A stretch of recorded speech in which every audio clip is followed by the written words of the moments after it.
Breaker Crunchers. Welcome to another exciting episode of Couch Crunchers. It's Friday night in Stonks. Phoenix, Arizona.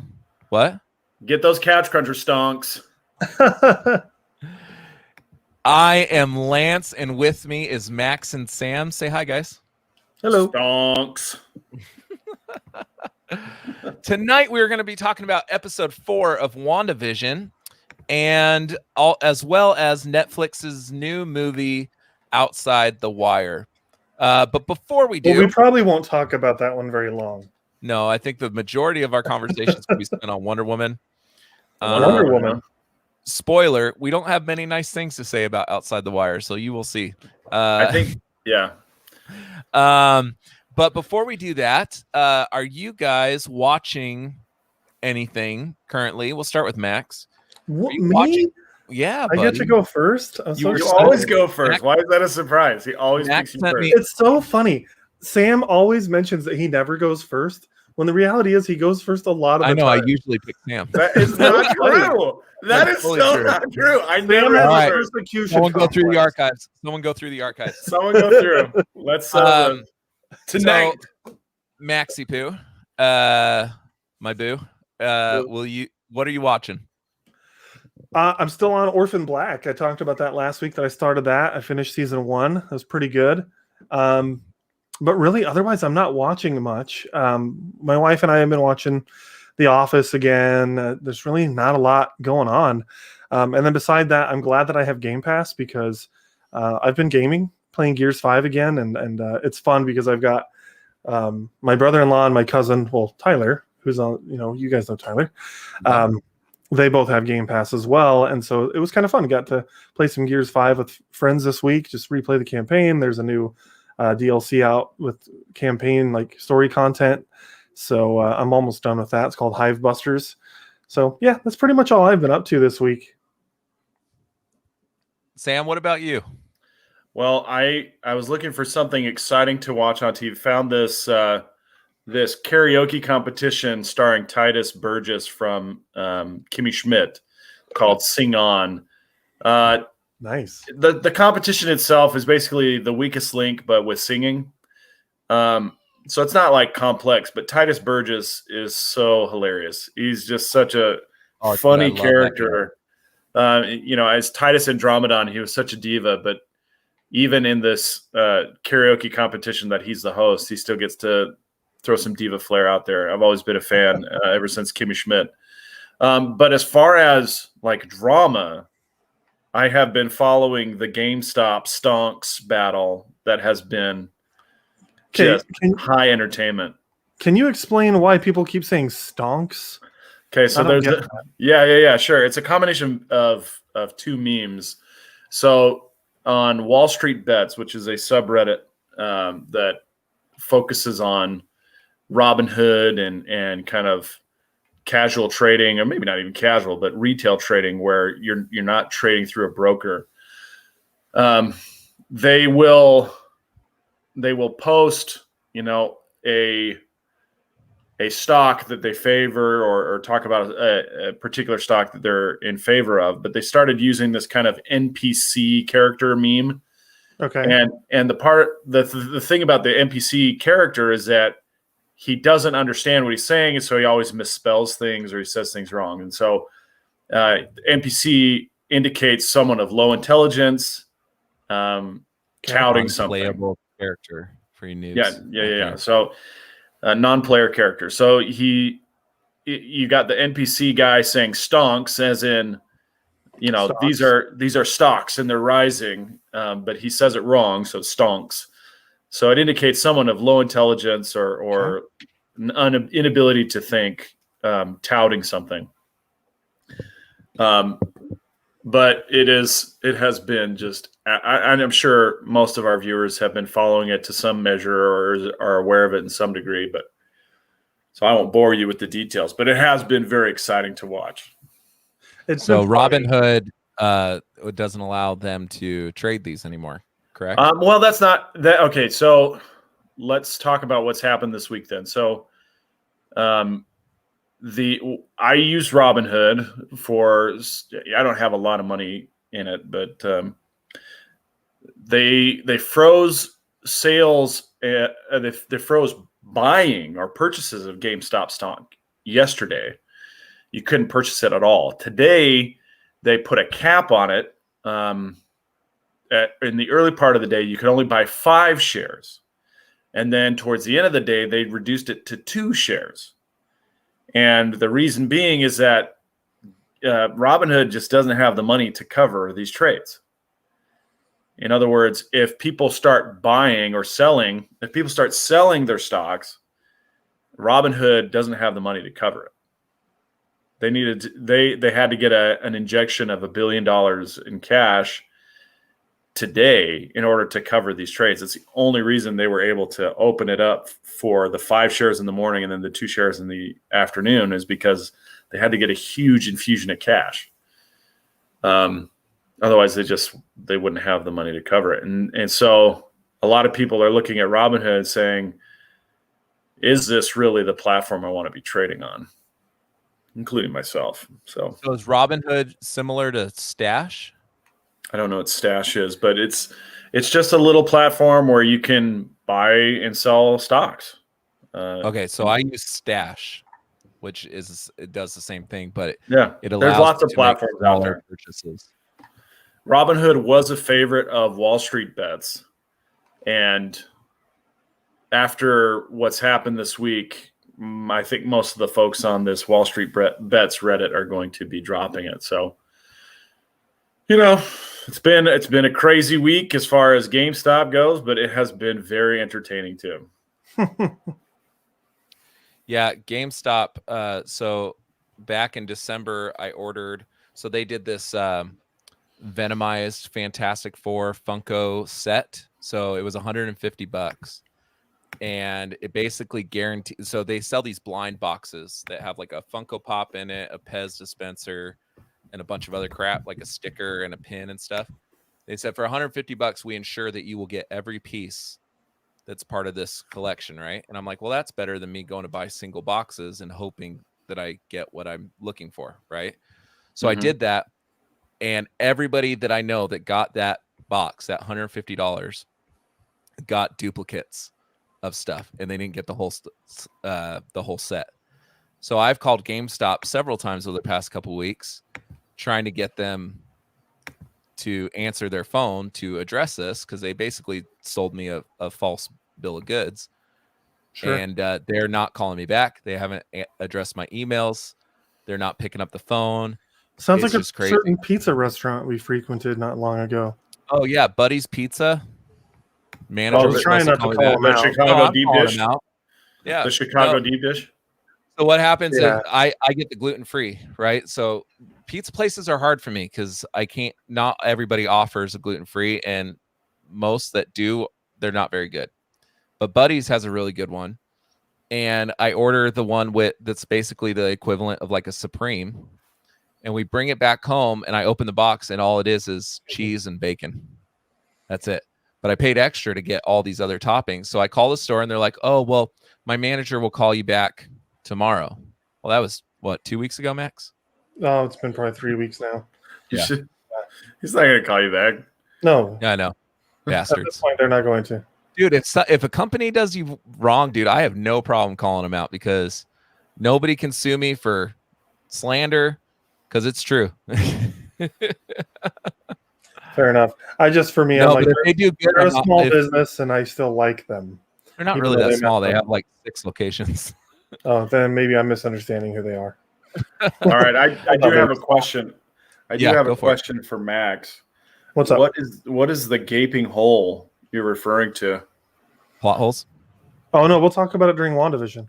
Oh, okay. All right. Oh, geez, Sam, man. What's up, Larry? How you doing? Larry, I don't want to spoil anything, but it's relevant. Yeah, Larry from the STS guys is in the chat. Say hello. What's up, Larry? What's up, Larry?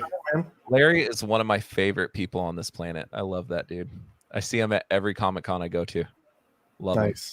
But he moved to Texas, I believe. Correct me if I'm wrong. So might not be seeing him for a little while. But yeah. So yeah, Max, I have no problem calling out companies when they do something bad. on the That's show. fair. It's when they do something good, I don't call them out because then they should be paying me. No, I'm just kidding. As you've seen, I frequent my favorite sushi joint hat on this show several times. But guys, so I finished His Dark Materials on HBO. Nice. And I absolutely loved it. Every second of it. Is that the Golden Compass universe? It's much better than the Golden Compass because that's the one with Nicole Kidman, right? Yeah. Yeah, that one's a snooze fest. But this show is very good. It reminds me of kind of a mashup between Lord of the Rings and Harry Potter, which is surprising because I don't like Lord of the Rings. Is it steampunk? Maybe, yeah. I mean, Lin-Manuel Miranda's character's in it, and he's kind of, I guess you would say, steampunk. Lin-Manuel Miranda's in it, huh? Mm-hmm. And he does a very good job. He's one of my favorite characters. Nice.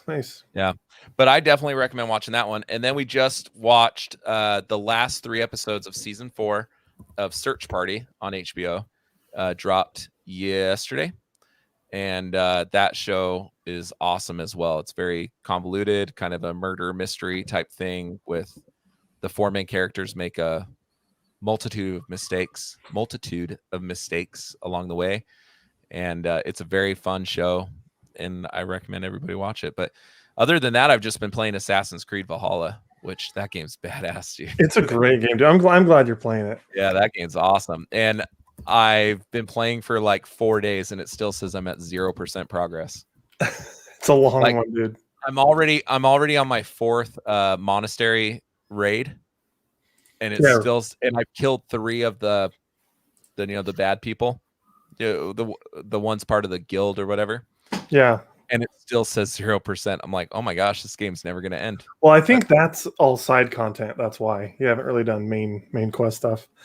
But yeah, dude, it's a long game. I was telling Lance yesterday, I'm pretty sure I'm at 89 hours into that game, and it was around 85 hours that I beat the campaign.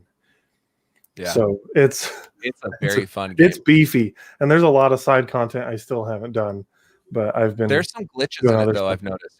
Absolutely. Ubisoft could be called Glitchy Soft if you really wanted to. They are. What have you noticed? Most of the time when you're talking to somebody, like, and there's a big group of people, the person that's talking, their mouth isn't moving. So then you got to try to figure out who exactly is talking. Oh, really? That didn't happen to me. Oh, it's happened on almost every single not cutscenes. You know, when you go in the boat, like on long journeys or whatever, and they're all telling stories and stuff. Yeah. Well, like your character's mouth will sometimes move. Sometimes he's talking and it's not moving.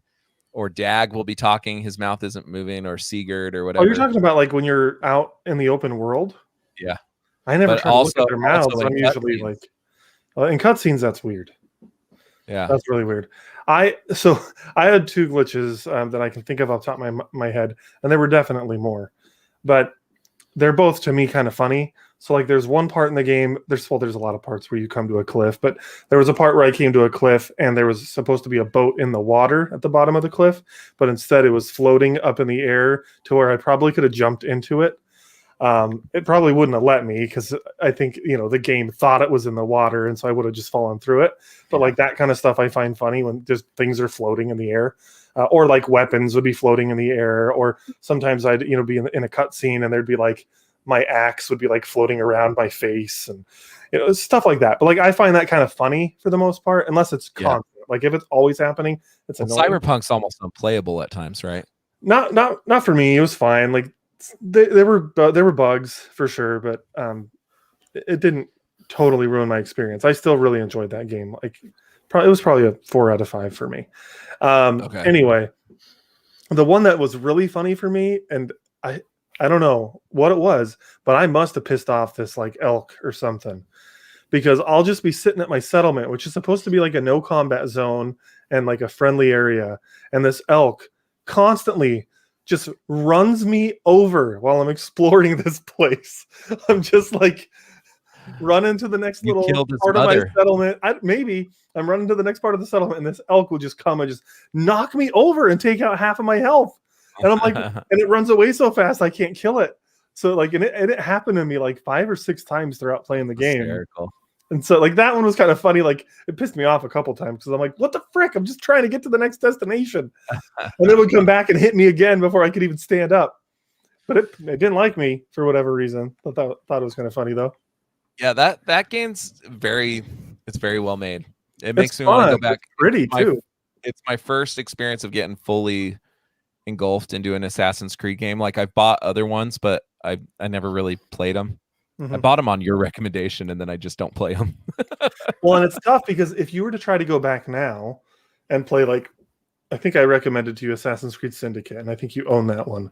If you were to go back to Syndicate, it's fun, but it's so different than Valhalla that like it doesn't even feel like the same franchise anymore. And it's not.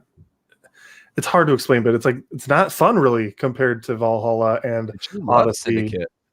I did, and I still like it, but like I went back and played it, I don't know, 6 months ago, 7, 8 months ago when I still had my Xbox, and it just didn't feel the same. It's just different. Like the combat is way more involved in Valhalla than it was in Syndicate. Like in Syndicate, you kind of just stood there and waited for somebody to attack you, and then you would counter them. It was a little more than that, but it wasn't like overly difficult. And now in this one, like you're constantly parrying and dodging and attacking, and it's just there's more to it. Yeah. All right. Before we move on to the next topic, go for it. I did come across a post on Reddit the other day, and it was just the most perfect thing I ever heard. So I did want to share it with you guys. And it's called the poop knife story. All right. Okay. And it's this guy, and he's talking about how his family has big poops. Maybe it's genetic, maybe it's our diet, but everyone here has huge, giant logs of crap. If anyone has laid a giant poop and you know that it won't flush, they have a knife, a special knife that they hang in the bathroom that they use to cut the poop so it'll flush down the toilet. Okay? Now, this guy grows up his whole life just thinking that a poop knife was standard operating procedure in everybody's house. You have your plunger, your toilet brush, and your poop knife. So he's 22. He's in college. He's just about done with college, but he's at a friend's house, and his friend has basically a party going on, and he's got to go drop a dooski. So he goes off to the bathroom, and it's huge. And so he's like, hey, do you have your poop? Can I borrow your poop knife? The guy's like, what? My what? And he This goes, cannot be real. He goes, your poop knife. No way. I need to use it, please. And the guy's like, what the F is a poop knife? And he's like, well, obviously he has one, but maybe he calls it by a different name. He's like, a fecal cleaver? Maybe it's a dung divider, a guano glaive. And he's like, and so he starts to explain what it is and why he wants it. And apparently when he's calling out for the poo knife, the music at the party has stopped. and so everybody hears about the poop knife. And wow. And he's got this face like, oh no. What have my parents done to me? Dude, you gotta pinch halfway. Wow. You gotta pinch it off halfway and then continue. You know, some people's muscles just aren't that strong, Lance, you know. Well, I have fantastic ass muscles.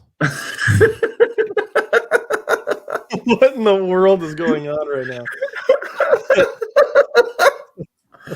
So I thought that story was just too precious not to share. So you're welcome. Yeah, so dude, speaking of poo, my oldest son, thought it was a good idea to eat an entire loaf of bread. I told him, dude, you're not going to poo for a week. And he looks at me like, what the hell are you talking? Like he had this most confused look on his face. Sure enough, 3 days later, he had stomach cramps. Because he hadn't dropped a deuce. He had a whole loaf of bread, dude. Who can eat a whole loaf of sandwich bread?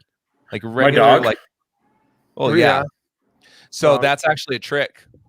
This is Lance's "The More You Know" segment of the show. Life hacks from Lance. Life hacks from Lance. So my dog we used to get like the rotisserie. We still get the rotisserie chickens, but we take the carcass and we throw it in the trash. Well, a couple times my pit bull Roxy went into our trash and ate the entire carcass of the bones and everything with all the bones. And I found out that when your dog does that, because those chicken bones tend to splinter and can cause intestinal damage and stuff, you feed them an entire loaf of bread, and it sponges up all the shards and stuff, so it doesn't hurt them. Nice. Thanks for the tip. Heck yeah, man. I learned that from my coworker. Thanks, Paula. Hey, and if you're tired of squeezing off logs in the middle, go ahead and get yourself a poop knife. Or just take some fiber pills or something. Like, sounds like I do not understand this problem. That is the weirdest thing I've ever It's such a weird thing, but it's so hilarious at the same time. It's funny because when I was a kid, one of my friends had that issue at my house, and he comes out of the bathroom and he's washing off his credit card. No. Yeah. I go, why are you washing your credit card? He's like, dude, I just took the biggest Duke. It wouldn't go down your toilet. So I had to surgically cut the shampoo with my credit card. I'm like, what the hell, dude? You were never allowed to come to my house ever again. Oh, man. Jeez Louise. This is the perfect segue to Outside the Wire. Oh, right. There we go.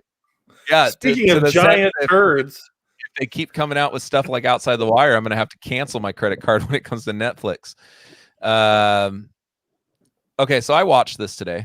I told you guys this a little bit before the show. And I kind of gauge my movies like how much I have ADHD, severe ADHD, and I gauge my movies on how well I can pay attention to them.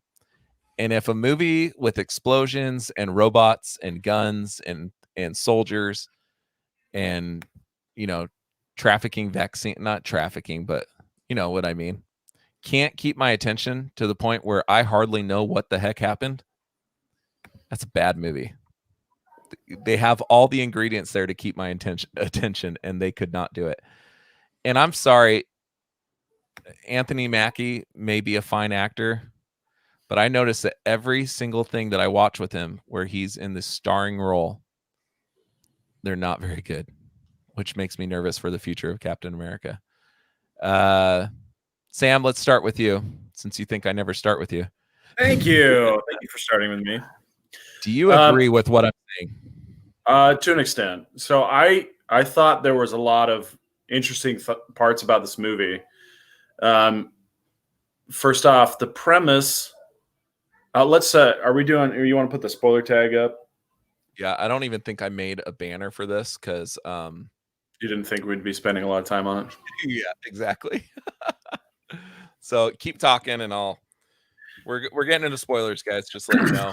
Okay, so because no one should watch this movie, but go for it. So the story revolves around a young drone pilot. His name is Harp, Lieutenant Harp.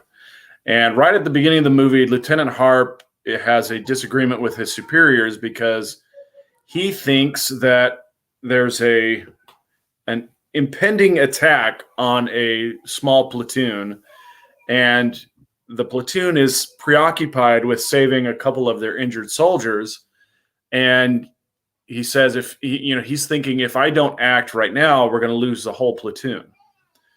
And he launches a missile strike from his drone on this armored vehicle that is getting ready to open fire, and blows it up and kills the two injured guys that the platoon was trying to save. But at the same time, he saves the other 38 members of the platoon.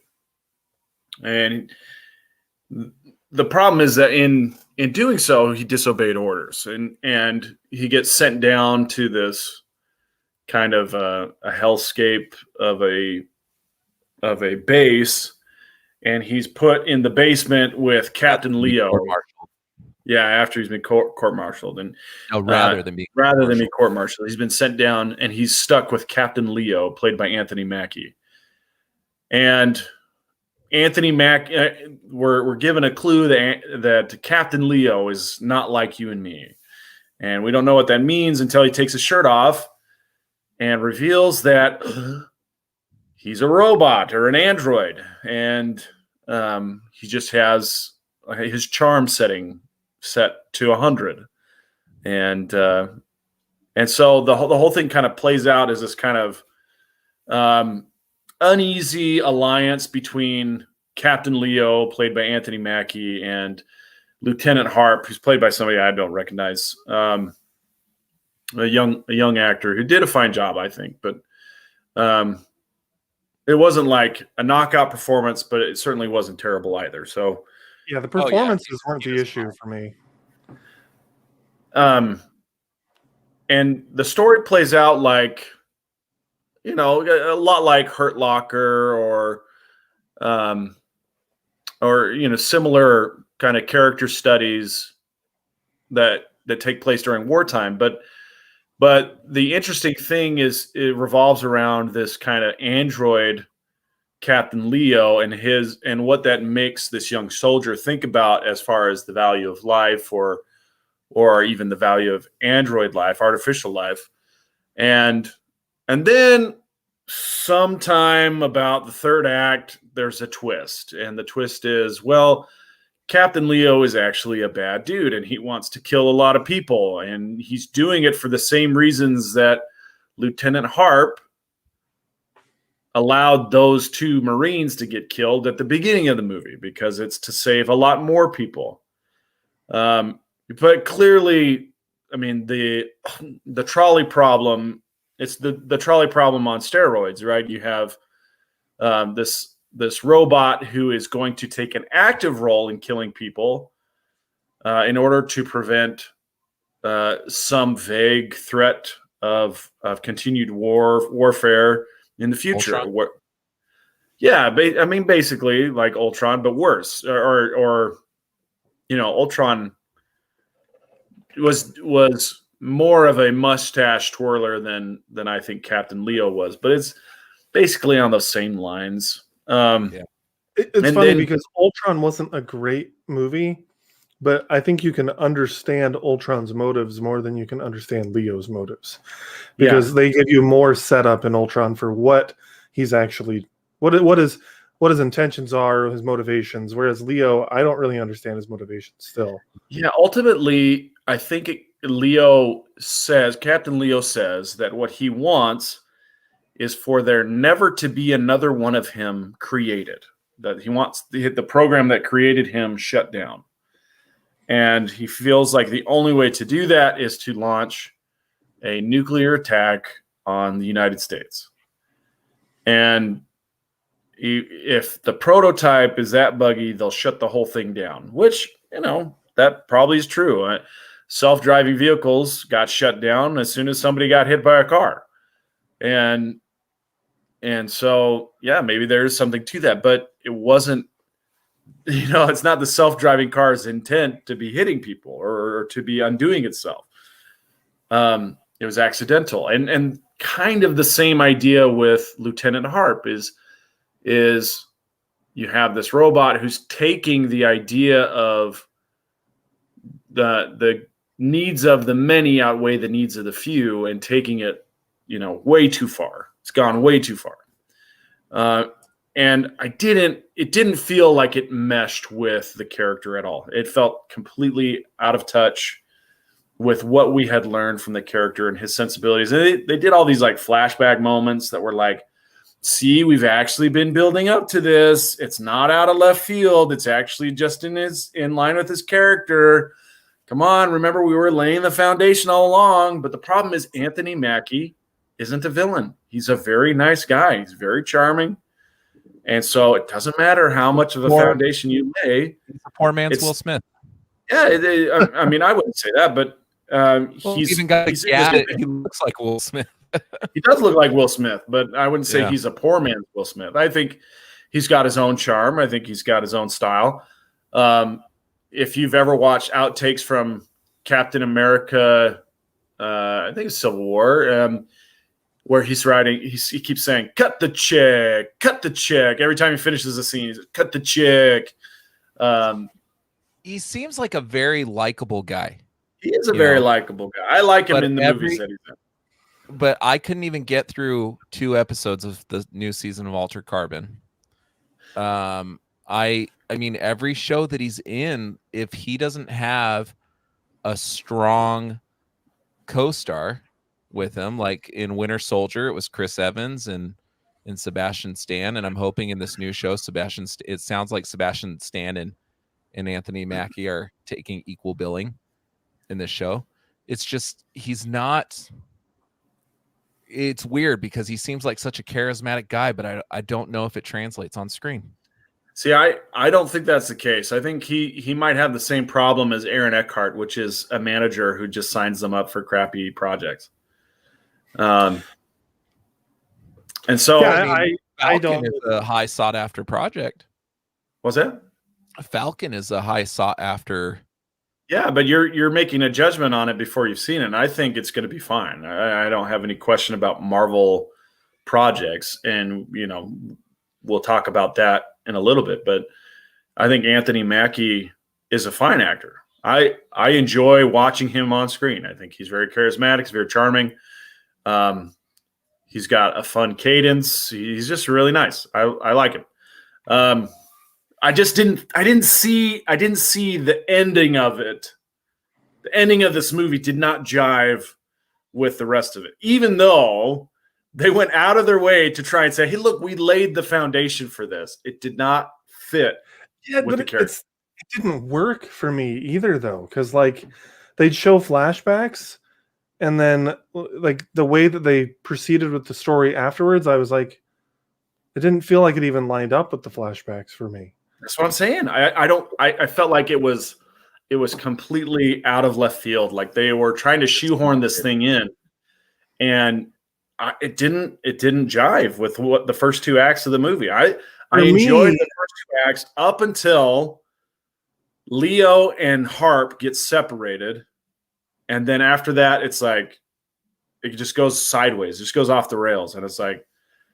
Outside the wire is what it does. Goes way outside the wire. First time outside the wire. So I didn't hate it, but I did have several issues with it. And I agree that it was weird because the third act had some cool action in it. There were some cool ideas in the third act, but the pacing of the movie was destroyed. Because they were going one direction with the movie in the first 2 acts, and then all of a sudden it was just like it was the sequel. Harry Styles in this movie? I don't know. Who? Oh, you said One Direction, so I thought Harry Styles. Okay. Nice. Well played, Lance. Checkmate. Okay. Anyway, so I don't know. For me, it just kind of ruined the pacing. We're going one way, so that Lance can't catch me on that again. And then we just completely go a different direction, and it ruined the pacing. And then like you were talking about the flashbacks, those didn't really work for me. I thought the main character Harp was fine. The actor didn't do a bad job. His character was likable, but what I really didn't like is that at the end of the movie, this drone pilot, who I know he's combat trained enough because you have to go through boot camp, but he has no practical field experience. He infiltrates this nuclear base by himself and takes out a highly trained cyborg, basically, or whatever you want to call Leo, all by himself. When he saw Leo throughout the movie just tear through everybody that got in his way. And so that for me was an issue. I'm like, there's no way that he could have pulled that mission off. Speaking of that, so there's a point in the movie where he uses a knife to pull the tracking beacon out of his back, right? Yeah. Well, 15, 20 minutes earlier than that, they're getting shot at by this guy on top of that train car as he's trying to deliver the vaccines. And this guy's bullet hits Anthony Mackie square in the chest and does nothing. So they don't even stick to the the mythos that they're creating in this movie, right? If a knife can so easily go into his back, how is it that a sniper rifle can't go through his chest? I don't understand. The difference is consent. Okay, that's not how bullets work. But right? Am I wrong? Am I thinking like it doesn't? They're not consistent. I thought the same thing too, and what I'm thinking is that it was a poorly shot sequence, because I think what they were trying to illustrate is that it missed him. But maybe I'm wrong, because I remember seeing like earlier in the movie, I'm like, didn't he just get shot? Why isn't there like a hole in his shirt or like anything like that? He got shot twice. No, I'm like, I know that I know he can heal himself with that stuff, but it's a non-Newtonian fluid. You guys ever made oobleck? You ever made oobleck where you hit it really hard and it pushes back? But if you hit it really lightly, you can just kind of slide right in. That's what his skin is made out of. If you hit it, if you hit it with a bullet, it shatters the bullet. But if you just kind of very gently slide the knife in, then it just goes right in. It's a non-Newtonian fluid. It wasn't really like you were saying earlier, like it's all about consent, right? Well, he was saying ow, ow, ow, right? So you wouldn't. He wasn't saying ow, ow, ow. He said, "Is it going to hurt?" And he's like, "Yes." And then he just does it anyway, and he just kind of like grimaces through it. But yeah, the difference was consent. I think Leo's kinky. I think that's what it is. Yeah. It's a bad movie. What are your thoughts? Sam gave us a whole synopsis, and my thoughts is, well, I kind of chimed in as you two were talking. I mean, Anthony Mackie seems like a fine human being who I love him as Falcon. Like, he hasn't disappointed me in that role. And I've seen him in supporting, like he was 8 Mile. What's his name in 8 Mile? I don't remember. I don't know. He was the antagonist in 8 Mile against Eminem. And I liked him in that. So there has been things that I've seen him in that I liked him in. It's just, I don't know if when it's his movie, because this is his movie, right? I mean, Harp is a main character too, but it is an Anthony Mackie vehicle. I don't know if he like tries to be like extra cool or what it is, but it comes off a little bit fake macho. Do you know what I mean? Like, I don't know. I didn't get that vibe. I thought his performance was fine. I thought he did a pretty good job with his performance. For me, the issue was more pacing, direction, story. I really thought his performance was fine. Yeah, I didn't. And I've had this issue with him before, like Altered Carbon. Like it almost seems like he's getting his quips and stuff from Altered Carbon was a weird one too, because I loved the first season. And what is the actor that did that one? Joel Kinnaman. Yeah. He was fantastic. And I for me, season 2 of Altered Carbon lost a step, not because Anthony Mackie's not good, but because Joel Kinnaman was so good in that role. And Anthony Mackie, I felt like played it in a way that it didn't feel like the same character. It just, there wasn't continuity. Like the continuity was off. They felt like two different people. And so that was weird for me. Well, the thing is with Joel Kinnaman, when he tries to be a hard ass, I believe it, right? Like when he's in Suicide Squad or Altered Carbon, or there was a movie that I saw, or a TV show where he was a police officer, I think it was The Killing. Okay. Where he just gives off that persona, and I don't buy it and it might be that Anthony Mackie is such a charismatic guy that hard ass is not ingrained into his DNA. I don't know what it is, but I don't buy it. I see him more as like a nice guy. I bought him as a hard A. It was just, I don't know. There was nuance to the performance in Joel Kinnaman's versus Mackie's that was missed. There was something about it that, like, when Joel Kinnaman was being a hard ass, he was like a likable character still. Whereas when Anthony Mackie did it, I was just like, I don't like you. Like, I don't know. Anyway, we're not really talking. I mean, it's relevant because Anthony Mackie is who we're talking about here, but I don't know. Do we want to talk much more about this, or should we No. talk more about? Let's give our I rating. want to get into the main topic of the night because I'm excited to talk about this one. Yeah, me too. All right, Mr. Samuel, go ahead and give your rating of this movie. 2.5. 2.5 from Mr. 2.5. Sam Maxwell. 2.5. I give it a 1. A 1 You want out your of money 5. back? Lance hated it. Well, okay, so there might be a couple reasons for my rating. A, I didn't like the movie that much, but it also pissed me off that right before I turned on this movie, I get a notice on my screen that says Netflix is now going to be charging you $17.99 a month. So it already put me in a bad mood. Oh, I thought they announced that a while ago. No, but it shows up on my screen to remind me that they're going to be charging me more. We're going to charge you more, and then you're going to watch a movie you hate. I'm like, wait a minute. But I don't know. It just, I don't know.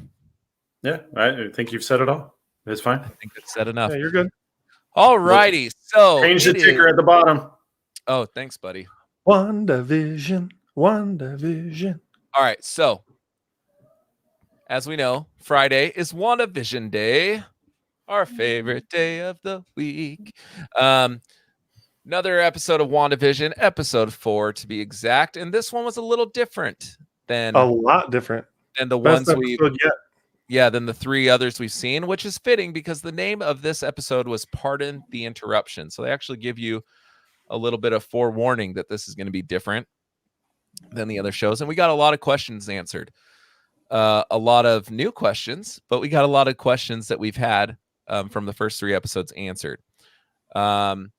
This show is mostly behind the scenes of the WandaVision fake TV show that's happening. To Vision outside the wire, you might say. Yeah, it's outside the wire. Thanks, buddy. So this is showing what's who Sword is.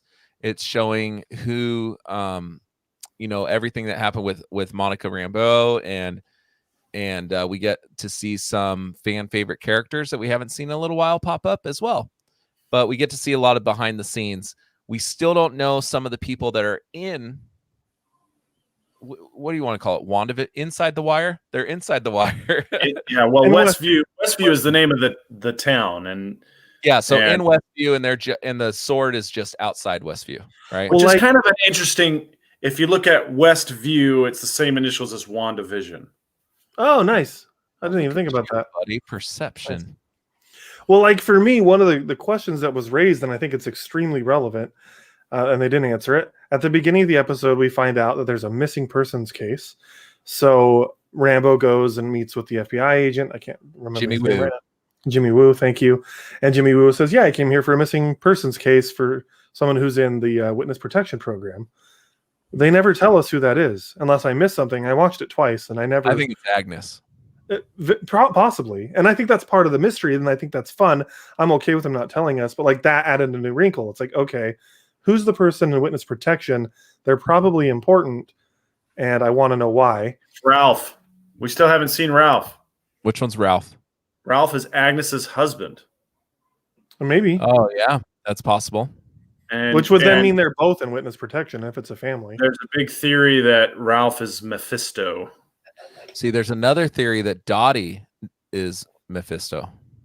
Yeah, there are theories as to who is Mephisto. But Ralph, Dottie, but Ralph has been mentioned several times, and in fact, in every episode before today. Mephisto or Mephisto? Yeah, either way is fine. I was just your Fisto. I'm like, am I saying it wrong? We're probably both saying it wrong. It's probably Mephisto. Well, it's like for the last that is wrong. That is not correct. It is not Mephisto. For the last 3 years on this show, we've been saying Gal Gadot and saying it all wrong, and it's Gal Gadot. Or no, I might have got that wrong. No, it's Gal Gadot. I need to watch the U video again. Gal Gadot. That's what it is. Gal Gadot. It's Gadot. It's the same thing we've been saying, but add the t at the end. Yeah, there you go. I thought it was Giggles and Houlihan. No, we have not seen Ralph. Ralph has been mentioned in every episode up until this one, and we still have not seen Ralph. They also did not identify Agatha, or they also did not identify Agnes as one of the citizens. They were able to identify everybody else that we've seen except Agnes. Yeah. Was it everyone? Did they touch everyone? Yeah, I think so. Yeah. They got Herb, they got the boss and the other coworker. Mm-hmm. But they didn't talk about Dottie, did they? I don't know. I don't think they put Dottie up on the board, but they did show her a lot. So there's 3 people that haven't been identified. Ralph, who is missing, Dottie, and Agnes. Well, and we also don't know what's going on with Vision. Is that and hence wasn't that scene so crazy? Yeah, dude. You see a freaking gaping hole in his forehead? And his eyes like fish eyes. Yeah. That was crazy. So that I rewound it 3 times at that part. Well, that confirms he's dead. I mean, and they said that in the show too, but he is still dead, and Wanda is doing something to bring him back, and it's fascinating. It's really cool. Well, that's one theory that I heard, is that maybe all this is not Wanda going crazy. Maybe this is all like kind of like a cocoon for Vision. That this is the only way that she can be with Vision. Like somehow a piece of his essence is in this world or something like that. We don't know. But that is one thing that I've heard, is that this whole thing is meant to have Vision awake, essentially. Somehow his essence is in here. Because why would she see him like that if he's not always like that and she's putting like a mask on him? Yeah, that's a great question. It is a great question, and I'm not entirely sure. For me, I think it's a matter. I think we learned this episode that she's the one creating this reality.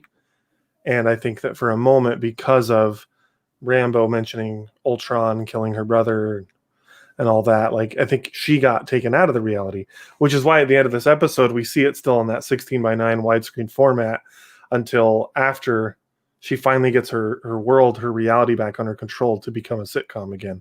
At least that's what I interpreted from it. And that's why it cuts when Kat is watching it, and it cuts from, who are you? And then boom, they're like sitting in front of the TV. Because that time in between is her restarting her reality to be like the sitcom again. And I thought that was really cool. And also I was very impressed with the special effects. They're demonstrating how much money they have as Disney, because everything looked just like it did in the movies to me. This has got to be one of the most expensive shows ever created. It's got to be. Well, I mean, up till now, they haven't had a ton of special effects, really. This was the first time I feel like that they've done much. I mean, they did the undoing of the snap. That was sick. That, seriously, I watched that and I was grinning from ear to ear. I'm like, I didn't understand what was happening until I was like, is it because it shows her sitting in the chair and she's coming to fruition, right? And Monica does have powers, and I wish Matt was on the show so he could tell me what her powers are. At some point she gets powers. I thought this was her like discovering her powers, and then I realized it was happening to everybody else. Yeah, it took her going into the hallway for me to realize what it was. At first I was like, well, that's odd. I thought it was something that like Wanda was doing. And then she walked into the hallway and everyone was coming back. I'm like, oh, okay. They're showing the blip or whatever. But I just loved this episode. And it was crazy because we didn't really, we hardly even saw the main characters at all this episode. Well, Kat Dennings is always the main character in my heart. Man, so it's funny. I hated her so much, dude, until this episode of the show. I thought she was the most obnoxious character in Thor. A dumbass. Like in the Thor movies, she's kind of dumb, right? And so like I didn't, because she's always like portrayed as the assistant, and then here she's like actually a leader in her field. Now it's also been probably 7 years in Marvel continuity, maybe even more, since Thor: The Dark World. I mean, you had 5 years just alone of the blip. It's 2025. Well, yeah, I just can't remember when Thor: Dark World took place. That took place. Okay, so Thor, the first Thor movie came out in 2010. Yeah, Sam's our Thor resident. That's his favorite character. Let's see. So Well, and we don't know if she was blipped or not. I'm just assuming she wasn't, and that's how you can justify that. No, she's but really leaving the field. so in Thor: The Dark World, she had an assistant. She was an assistant, and she had an assistant. Remember, in the first Thor movie, she was the kind of dumb still guy in college, and she was a political science major. And they picked her up because there were no other applicants.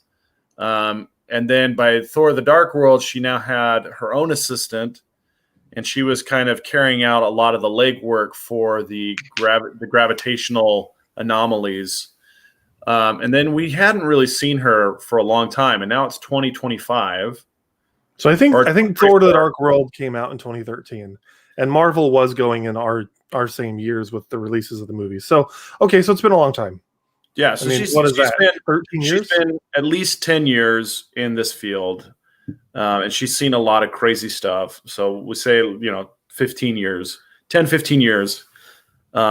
studying Avenger level threats, right? Or maybe that's fine. It really didn't bother me. I just remember at first thinking, wait, I thought she was dumb, but it was fine. I liked her a lot more in this. I thought she was really annoying in the movies she was in. I've always loved her, but I thought she was great here. I loved it. I like her personality and the quippy. Yeah, and I know you think she's hot, but like I loved her quippiness. I liked that she was a big part of the show, and I'm hoping that she stays a big part of the show. Well, her and Jimmy Woo play really well off of each other too. They do. I like their relationship, and I was thinking as I was watching, I was like, oh, I bet you there's going to be something more with these two in the future. Like either they're going to end up together or something, because it seemed like they were bonding. Yeah. Well, I think this is a great way to bring these characters back in. She was a smaller role. She was a supporting character in the Thor movies, and now she gets, she's a supporting character again. But like bringing those characters back in via the TV side of things, I think is a really creative and great way to bring them in. And she did fantastic. So no complaints here. I really loved seeing her again. Yeah, she's just so quick-witted. Like that's just her personality in general. Like I don't know if you guys have ever seen Two Broke Girls or Nick and Nora's Infinite Playlist or any of the other things she was in. Mm-hmm. She is always the quickest person on and whatever she's in. So and that very well may be who she is. Like she's good at improv. Yeah, she's witty. She's very sarcastic and witty and stuff. That's why I've always loved her, because her one-liners, like when they're sitting in the van and she's asking all of them what their I was just about to bring that up. That was hilarious. What their theories or what their professions areas of study are. I was laughing my butt off. I was like, this is what I've missed from Marvel. Because if you think about it, the last few movies that we've gotten have been pretty serious as far as Marvel movies are concerned. Yeah, I mean, Endgame was pretty serious. It's really funny. Yeah, but Endgame and Infinity War, pretty serious movies. So it was nice to see some of that humor bubble up again. Yeah. The MCU is back, and I love it. Let's dig deeper. What haven't we talked about? There was so much in this. Oh, you know what? Here's something we haven't talked about yet. We still don't know who the frick is in that beekeeper suit. It was just a random sword agent. Random soldier. So it doesn't matter because they never showed the face, and that feels odd. Matter. He's crawling through the sewer. You see him. So, I thought it was cool because he's in a hazmat suit crawling through the sewer, and then because he goes into that new reality, Wanda reassigns him. Yeah. Now he's in a beekeeper suit. Well, and you see that the cord that's attached to him, a little piece of it goes through the force field too. Yeah. And when they pull it back, it turned into a jump rope. Yeah. Yeah. Which is really cool. Does more than keep people out. It actually basically changes the chemical biology of whatever object passes through it. Well, no, she's turning it into something that fits in the reality she's created there. So, but it's not changing back when it passes back through. That's true. That is true. Yeah. But we really don't know. This is like reality stone type stuff, but she got her powers from the Mind Stone, so who knows? Yeah, so I'm wondering, so it could be she's just changing the appearance of something to match her world, or that field may be doing something chemically on a chemical level to changing these things. I wonder if the people that are passing through may have some changes as well. Maybe that's where Rambo's going to get her powers. Is that kind of what you're Maybe. thinking? I thought she gets it from space. I'm not too familiar about Monica Rambeau, but every time they say Mrs. Rambeau or something like that, I was laughing my butt off because I was like, "Oh, Sylvester Stallone's going to come in any minute." It's spelled completely different, but when you say it, it sounds the same. Yeah.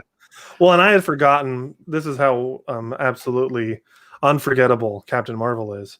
When I was watching the trailers and Jimmy Woo was calling her Rambo in the trailer for this episode, I was like, "Why is he calling her Rambo? Why give her that nickname? That's weird." Forgetting that Rambo was actually a character in Captain Marvel, and that's who this was going to be. Oh yeah, it's the older version of that character. Yeah, the little girl, which I love. I think that's so cool. So this actress is confirmed to be in Captain Marvel 2, the older actress. That's cool. I like her a lot. Yeah. I think she's really so far there hasn't been a moment of the show that I don't like. Like even with I don't do good. I don't have patience, right? I'm not a very good person to sit here and wait for another episode. You know? Mm-hmm. And meanwhile, I haven't been this excited for a new episode to come out of something in a very long time. Hey, can you guys answer a question for me? Go ahead. Maybe I just blinked at the wrong time. What happened to the beekeeper when she says no? What happened to that guy? Well, it gets rewound, but we don't know what happened to him. Yeah, he got erased from existence. Yeah, we don't know. Or he got back to the future. Or he's there somewhere and now he's one of the townspeople. I have no idea. Because I'm gonna watch it after the show. My wife and I are gonna watch it together right after this show. So I'll let you know. The scene when Monica Rambeau gets flung through the house and the wall and the fence, spectacular. So cool. That's such a great scene. I have a question about that. It didn't make sense to me. So she gets flung. You see, it shows her whole descent to the outside the wire, right? And she's at the ground level the whole time. She doesn't get thrown up in the air, nothing. Yep. But in the episode previous, she comes out of the sky. Yep. So I'm trying to figure out.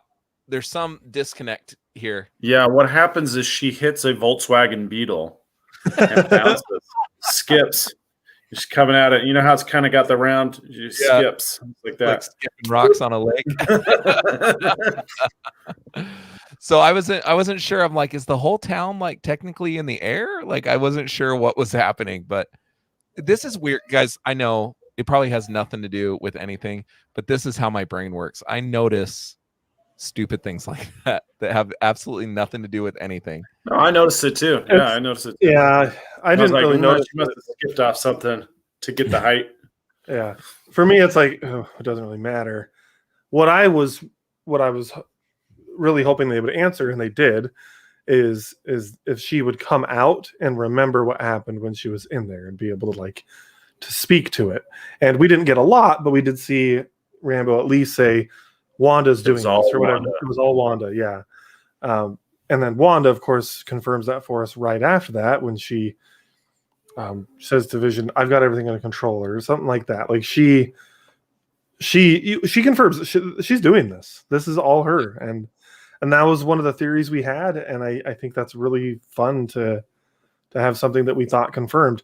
I think it was last week we were talking about whether or not Rambeau was sent in there, or whether or not the people that were coming up to her with guns were friendly to her, or not. We did figure that out, and I was saying she was sent in there, and they're all friendly, and I was wrong that she was not sent in there, but I was right that they were all friendly to her, and I figured she touched it and got sucked in, right? Yeah. You're on one of the That's What She Said jokes tonight. Yeah, so but she doesn't remember who she is, it seems like, because that was something we were discussing too. Like, is she playing a role? Is she while she was in there, she seemed to be under some kind of spell. Yeah, but then she mentioned Ultron, right? She talks about Ultron, so she says something that she's not supposed to know as one of these townspeople, and that's what gets her ejected. Yeah. So she does remember. She's trying to play along just to figure things out, and then when she mentions Ultron, she gets expelled. Well, and that's what I'm wondering, is if she's playing along, or if because she was in there, she had to struggle to remember what the real reality is.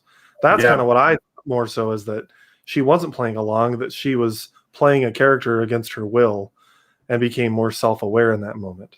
That's the weird thing was when Agnes says Geraldine doesn't belong here. Yeah. She doesn't live here. She's aware. It's like Agnes. It's like the people there. Yeah, it's like Agnes kind of is molding things in a way that she wants. Yeah. But it also seemed like Herb was aware. Herb? I don't know about Herb. I feel like Agnes was messing with Herb. I think Herb, because they put him on the board as someone they could identify, I think Herb was just being manipulated by Agnes. So we do know that there's some. Oh, go ahead. Sorry. I was just going to say, I think the people there know something's weird. I mean, that's why Herb was saying in the previous episode, we're all just, and then he couldn't finish the sentence or something. Yeah. It was something along those lines. Like, he knows something's up, but I don't know. It's odd, and we're going to find out more. And that's what made this episode so great, is it revealed a lot, but there's 6 episodes left. There's still a lot more to learn, and I think that's cool. Yeah. So we learned at the end of episode 1, we see somebody watching this old TV, putting a book away. We didn't know who it was. We now know that it's Darcy. Yeah. Played by beautiful Kat Dennings. The second one, we didn't know what was going on with Beekeeper. Now we know it was a sword agent that got changed into a beekeeper crawling through the sewer. And then what was the third reveal the other night? Oh, we didn't know what happened to Monica, really. Like, we knew she got expelled, but we didn't know how the rest of that sequence played out. And now we know. We also weren't 100% sure who was speaking to Wanda in either the first or second episode. We got confirmation that was Jimmy Woo. I know that you were pretty confident it was because you recognized his voice, but now we have confirmation. Yeah, I watched a lot of Fresh Off the Boat. That's what he's from. I recognized it, and I heard it. So let me ask you this, Lance, and Sam, if you know. I know you have paid a lot of attention to like who's going to be in the show, Lance, and everything. But this is a pretty big deal that Wanda is taking over an entire city. Mm-hmm. Do you think, or town, whatever, but do you think that the sword agents are going to bring in another Avenger level character to help with this, and we just don't know about it? Or do you think it's going to stick to kind of like these TV level characters? I don't think there's going to be another Avenger come in. We do know that Evan Peters is coming to the show. Well, we don't know that. Capacity. We don't know if he's going to play Quicksilver. We don't know if he's going to play Speed, which is one of the children. So Scarlet Witch's 2 boys, Wiccan and Speed, they grow at an exceptional rate, right? So by the end of the season, we're going to see adult people here. We don't know if that's Evan Peters, if one of those is Evan Peters, or if he's coming back to play Quicksilver. We don't know what's happening, but I would assume, or maybe Doctor Strange is in the last episode, because this is supposed to bleed directly into Doctor Strange in the multiverse of madness. So that could happen too. And in fact, if I was going to call any Avenger for an issue like this, it would probably be Doctor Strange. Yeah.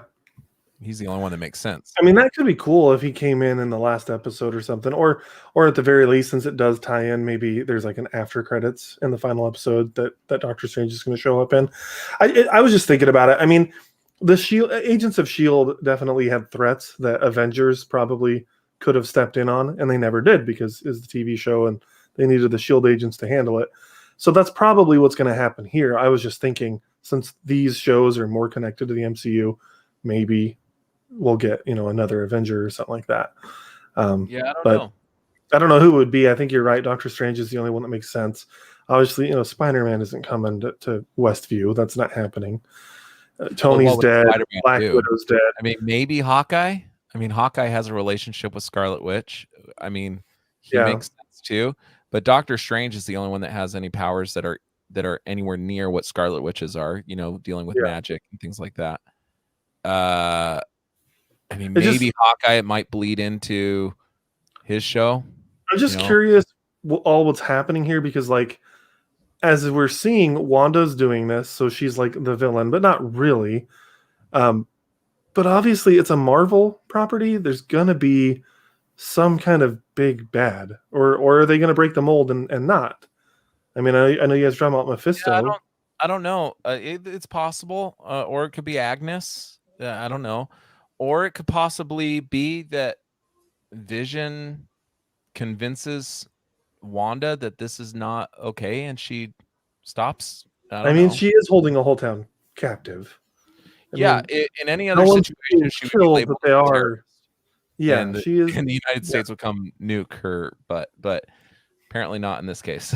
Well, if they nuke her, they're taking out an entire town. Well, I'm just wondering why Sword is the only ones here. Like, where's the rest? Well, of the Sword is Yeah. Sword is the agency specifically designed to address sentient weapons, right? That means people with superpowers, villains, super villains. So that's what Sword does. Mm-hmm. Shield's not around anymore, so now it's Sword. And they did mention that Sword had created some superhumans, some superheroes. Remember, when she comes back from the blip or the snap, she says, observation and response. What about creation? What happened to creation? They say, oh, well, we dropped that. We dropped the creation part of it. Yeah.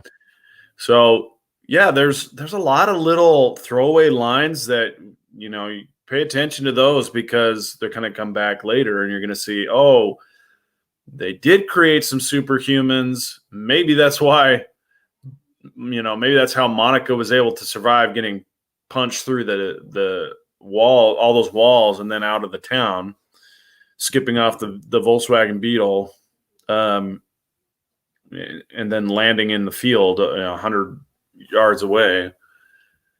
Maybe because she's already been endowed with superpowers. So who knows? I feel like Well, it says there here, could be all kinds of stuff, but I doubt that they're going to introduce a lot of new things outside of fan expectations. I think it's just going to be a matter of how it's delivered rather than what is delivered. Right. So I'm looking up on Wiki right now. I looked up Monica Rambeau.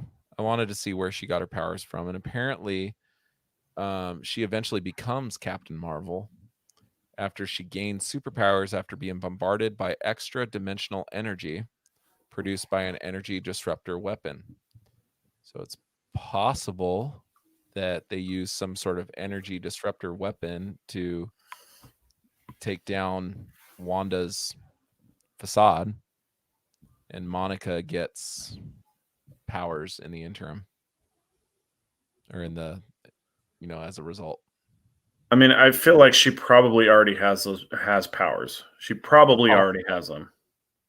It's possible, but she seemed pretty defenseless when Monica threw her out of the Wanda. Dome. What did I say? When Wanda Monica. threw her out of the dome. It didn't seem, I don't know, if she did have powers and she was sentient at this time, sentient in saying that she was aware of her actual existence. Maybe that's how she got so high up in the dome, Lance. Her powers kicked in. She flew up. Tried to fly back, and the momentum Tried was to just fly too up, much. and then she went through the force field and plopped to the ground. See, I just don't see someone without power surviving that event. Yeah. Yeah. Well, in real life, they wouldn't. I mean, if you slam through someone through like 3 houses and a fence, and you'd die. All your bones would break. Yeah, Thor died from something similar in the first movie. It's very possible that Scarlet Witch did it in a way that wouldn't kill her. It didn't look like it. She probably just wanted her out. I mean, she could have vaporized her in that moment if she really wanted to, ripped everything, her body apart. But she didn't do that. She just wanted her out. So it's possible that, I don't know. I mean, there's so many things that could happen. Like, we're still in this mode of like, what do we really know? And we realize we don't really know anything. and there's still more cards to be that Marvel has in their hand that we don't know yet. I mean, I'm really interested to see what Evan Peters is doing, because there has to be. Marvel is not going to hire Evan Peters to do anything but play Quicksilver or Speed as a nod to the Fox property. I mean, they could have hired anybody else. There's some nod here. There's a lot of things going on, and a lot of we know at some point. I don't know if you guys saw the video that I posted on Couch Crunchers on the Facebook today. Yeah. YouTube video of the like teaser. a trailer. And we know that at some point Vision tries to leave the dome. So what's that all about? If he's not really there and he's just a figment of her imagination, or he's just a dead body, well, he's sentient enough to try to leave. Yeah. So yeah, I definitely think that episode 4 answered a lot of questions, but it didn't answer all of them. And I think that's an important thing. That's a good thing. When you've got a lot of show left, there still need to be a lot of questions left to answer. And I certainly do have a lot. The one scene where you see Vision's kind of animated corpse walking through the house was so jarring. Yeah. And it's something that I want to see explored and answered. And that's really kind of the driving thing that's keeping me coming back, is what is really going on with Vision. Because that was such a fascinating image that they showed. oh yeah, they spared no expense on that one. It was very good with makeup. So Makeup was so good. Yeah, there's a picture of it. Should I share it? Will we get blasted on a? We shouldn't. no, we'll be fine. We'll be fine. Keep talking and I'll find it. Just keep our faces on screen and we'll be fine.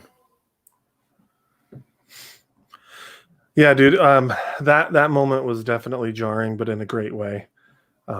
I didn't see that coming, and then it happened, and I'm like, oh, okay, he's dead, and she's reconstructing him in her new reality. That's cool. I mean, maybe he isn't dead. Maybe he isn't. Maybe that was just a moment of trauma resurfacing. Maybe. There's a lot of things it could be. There's a lot of questions left unanswered, and that's really what I'm excited about. I lean to that he's dead, but but not entirely. I mean, they're connected. We talked about this, I think, either last week or the week before, that they both are created from the Mind Stone. So it's not as simple as, yeah, that is crazy looking.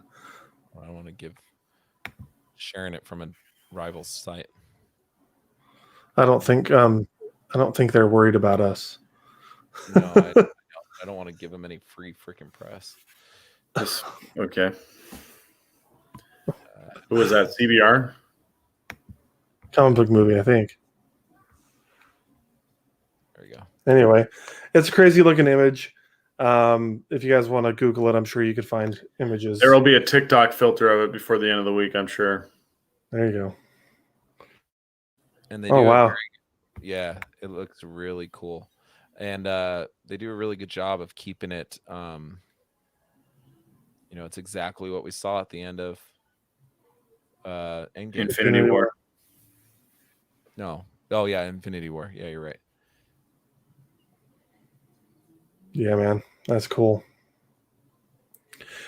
But again, I think that there is room to resurrect. And look at his collar. He still has one side of the collar sticking out of his sweater. Yeah, I want to know what's going on here, man. Like, I don't know. I'm excited to see what the next episode is, because like you mentioned, there's on our Facebook page and Twitter, I believe, but posted a video that's about a minute long, and it's kind of a teaser for the remainder of the season. And I'm curious to see what the next episode is, because there was a part of that teaser that showed the house, and it was kind of like redone to look like the Full House. And so I'm wondering if that's next week or the week after, because they've been skipping decades each week. And this week, they took a break. So it should be the 80s next week. And then the 90s would be the episode after that. So we're a couple weeks after. Yeah, and I'm wondering what they're going to do, because the trailer also showed as if like they were doing like an Office style show, because there's at the beginning of that teaser, Wanda's like talking to the camera. Well, that's Modern Family. Modern Family. Okay, maybe that's what they're doing then. But you know what I meant, the mockumentary style. Well, yeah, that's what Modern Family is. Yeah. It's a mockumentary. But yeah, that's directly playing. So I saw glimpses of something that looked kind of like Roseanne, which could cover the 80s, which I think the next episode might be like a Roseanne. That's what I'm expecting. Is the next episode will be the 80s type thing, because she was wearing like the flannel and all that stuff. And then we know there's a Modern Family episode, and we know that there's a Full House episode, because she talks about it with Jimmy Kimmel about it being kind of meta, you know, because of her sisters, Mary Kate and Ashley Olsen. But that's only 3 episodes. So either there's only 3 more of these fake TV show episodes mixed in, and the rest is everything outside of The Wire. See, now you got me saying that. Using that. I think I can figure out that it applies really well, though. Yeah. So it's the only thing. I mean, we got at least 3 episodes from what I saw from the trailer, but there's also an episode where he's dressed in a Halloween outfit. So I don't know if that's going to fall in like the Full House one. He's for Halloween, he's trick-or-treating, and he's in his classic Vision suit. Yeah, we'll see, because I mean, if we're going by decades, isn't Modern Family a 2010s show? So if I'm not mistaken. Yeah, well then maybe that would fit into the 2000s, I guess. I wasn't sure. Hysterical if they didn't.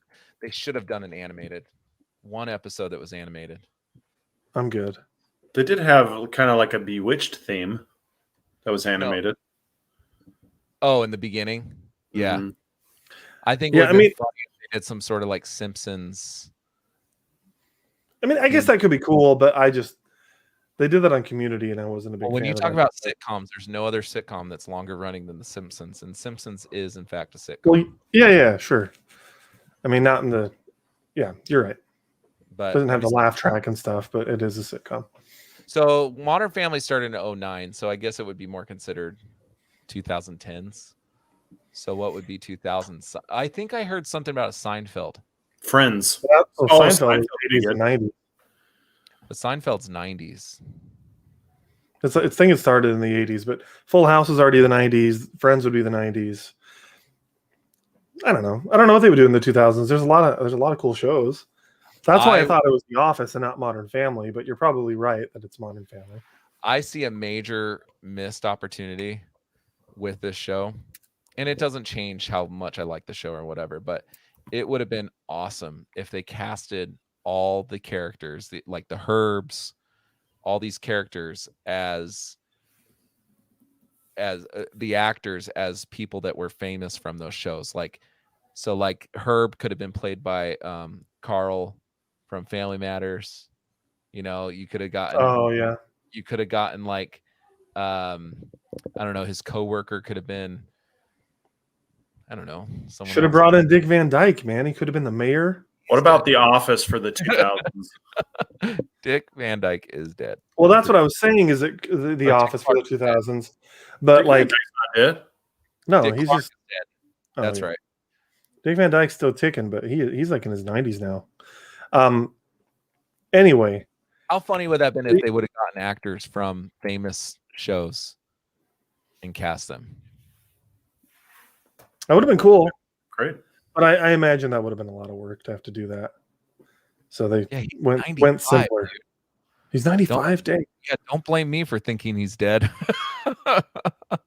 He was the consultant on the show. What? They used Dick Van Dyke as a consultant for the first episode. Yeah, I saw an article about it. Yeah, I saw an article about it, and they were like telling him about the success of Marvel, and he's like, "Oh, really? You've been successful so like that? That's great! Congratulations, good job." Like he'd never heard of him. Like he'd never really heard of it. Oh, the most successful movie ever! That's so great. Good for you guys. Good for you. Good for you. What was your name again? In there, they should have had Dick Van Dyke. Well, he's probably too old to really. I mean, I don't know. He did Mary Poppins 3 years ago, and he was dancing in it. For real? Yeah, dude. Mary Poppins Returns. He's in that, and he's dancing like pretty convincingly for a man in his 90s. Full House episode. They should get Steve Urkel. That'd be cool. Jaleel Williams. Jaleel White. Thank you. Yeah. Well, there's a bunch of people we can get from that. Get John Stamos, and my wife will want to rewatch that episode over and over. John Stamos would have been hilarious. Have him play like one of the uncles or something. All right, confirmed. John Stamos is Ralph. Boom. There we go. Most of these actors aren't doing much anyways, and they'll probably get them on the cheap. So, I mean, John Stamos is doing Greek yogurt commercials. So, guys, I got to say, I'm not a big fan of Greek yogurt. So if John Stamos is doing Greek that, yogurt, it's not going to work on me. I'm neutral with Greek yogurt. I get Oikos zero sugar Greek yogurt. Does it taste different than normal yogurt? I really don't know. It's more like a custard. And it's not good. I love it. I've had both and I like both. I just don't notice a big difference between It's either. like ice cream. You don't notice a difference, dude. Mayo and Miracle Whip, I guess. Those are not the same thing. Those are not the same thing. One is sweet and one's not. Mayo and Miracle Whip are not the same at all. I get mad when Anna comes home with Miracle Whip. I was like, no one's going to eat this crap.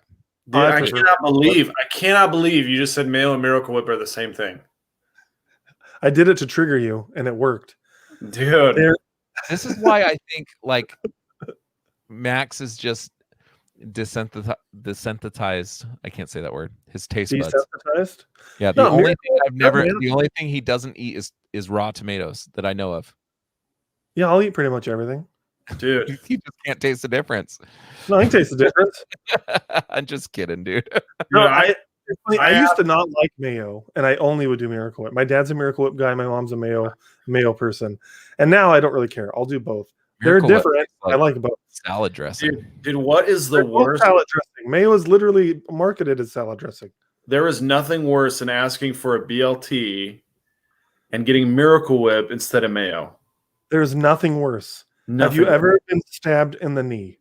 Dude, I have been through a lot of crap in my life, and the worst feeling is getting Miracle Whip BLT instead of mayo. The worst one's when your wife buys a bottle and it says salad dressing on it, and you feel like you just ate a sugar cube. Yeah, that's that in your sandwich with bacon. Generic Miracle Whip. When they get you the generic Miracle Whip, like, yeah, Miracle Whip is like salad dressing. Max, yeah. Mayo's not sweet. Mayo is good. Mayo's so good. It's gross, man. Miracle Whip. I do know the difference between Greek yogurt and normal yogurt. I just wanted to mess with you guys a little bit.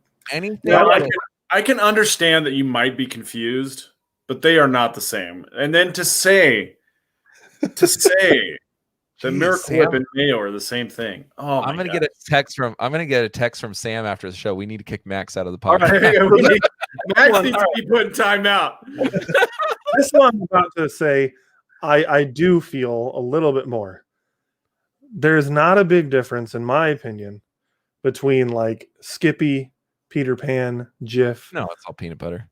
Yeah, but like they're a little different, but they all basically taste the same. Organic peanut butter definitely tastes different. You cannot compare peanut butter brands to the difference between peanut butter brands to the difference between Miracle Whip and mayo. That's not the same. And you're trying to change the subject, man. Next week, we're gonna have Max sit down with a jar of mayo and a jar of Miracle Whip, and he's gonna spread them on something. Oh, dude, and taste the difference. I told you I know the difference. So you know the friend I talked about earlier that used his credit card to cut his poo? Yeah. That same friend. This is how gross that friend was. He used that credit card to spread some Miracle Whip. One time his parents, like they let me in the house. They're like, oh yeah, he's in the living room watching TV. I watched him just taking regular saltines and just dipping it into a jar of mayo or Miracle Whip. I don't remember which one he was eating, and just eating it. Like, that's not dipping sauce. Bruh. Come on. I like it. Okay. Here's one that might make me throw up on camera. I was at lunch the other day with a friend, and I said something that made him laugh, and he freaking spit all his food all over my side of the table. And I was like, come on, man, that's gross. And I start wiping it off, and I look up, and he had like chapped lips, and it had started to bleed. And he his blood with the food all over, and I was just like, I'm done. Oh yeah, that's just buy a 99-cent roll of chapstick, man. I'm done, man. I couldn't eat another bite. be friends with him anymore. No, It's I sad. mean, friendship goes way deeper than that. I mean, it's my I'm fault kidding. for telling a joke while he's got his mouth full of food. So when I started with my company, I worked in the call center, right? And I was so happy when I got my promotion. One, because I was making a little bit more money, and two, because I no longer had to sit next to my coworker that sounded like a horse when he ate. Like he would be the loudest eater in the world, and I literally just wanted to put I love this guy, man, but every time he ate, smacking his lips or crunching loud or something, I just wanted to put my fist 2 feet into his head, right? It pissed me off. So I get my new role, and lo and behold, my new coworker who sat right in front of me, same thing, dude. No release. Now I love being at home, and I don't have to listen to all these nasty table manners. Are they people. chewing with their mouth open? Is that what? I don't know what it is, man, but my wife thinks I overreact, but I get mad at my kids too. Like when we're all sitting at the dinner table and I just see like goats, you know what I mean? Or, Yeah, sure. and I'm like, close your effing mouth. Like I get mad, right? It's the one thing I don't care about any other table. Like, I'm sorry, I'm laughing when you eat, because all I can think about, for one, when they're sitting in front of me, all I can think about is when they're opening their mouth and eating. Not only does the sound bother the hell out of me, but all I can see is food particles flying from their mouth onto the top of my food. That's all I can think about. That's my OCD. Dude, it's so gross. Yeah, it's nasty. This is how well I know you, Lance. Yeah. Earlier this week, I jokingly said to Kelsey, all right, I'm going to parent like Lance for a minute. And James was eating. He's 6 months old. He doesn't know how to chew with his mouth closed. And so he's, chewing his food with his mouth open. And I'm like, you close your mouth right now. That was my way of parenting like Lance. So dude, it's just funny that you bring this up today when that's literally like the joke I did this week to parent like you. If you don't teach your kids table manners, like that should be a priority, because your kids are going to look like they grew up in a barn for the rest of their lives. Teach your kids table manners. I mean, they teach it on freaking Sesame Street. That's how important it is. Teach your kid table manners. At least chew with their freaking mouth closed, man. You know what they don't teach on? You know what they don't teach on Sesame Street though? They don't teach you how to use a poop knife. And in a pinch, you can apparently use a credit card. Let's give the ratings for the latest episode 4 of WandaVision, which you can watch on Disney Plus. Free plug. Max, we'll start with you since Sam got to go twice first already.